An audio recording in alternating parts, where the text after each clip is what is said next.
Katsokaran dito po sa Barangay Bangad, Cabanatuan City. Narito ngayon, etong kinakarga nato sa tricycle, libre to, 3 litro.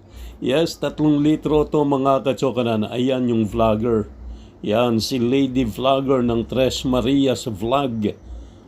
At ang kasama niya po rito mga katsokaran na nagbibigay ng libreng gasolina para sa may 200 tricycle na ito. Ayun, yung naka-green, yung kanyang waswit ay si Kunsihal Janjan Cecilio ng Cabanatuan City, miyembro ng Sangguniang Panglungsod ng Cabanatuan. So ito po, yung ating mga kababayan talagang nakapila sila ngayon dito.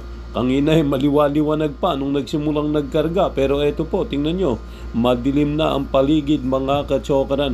Napakalaking bagay daw po nito para sa ating mga kababayan. Bagaman at ngayong ginaganap itong pagkargahan na ito mga kaibigan, itong libreng paggas ng naturang mga opisyal at ika nga nitong vlogger, nitong si Gonzalo Janjan Cecilio at saka nitong Tres Marias Vlog na atin namang nasaksihan, medyo bumababa na, nasa 8150 sa mga oras na ito, itong unleaded. Unleaded ang karga niyan yung mga tricycle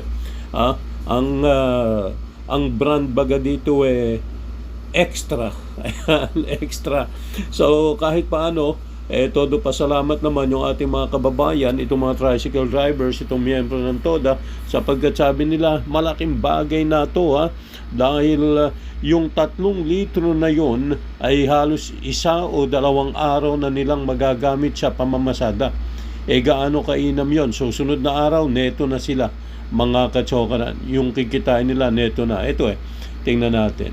Makikita ba natin dito? Magkano yung 3 litro na yon?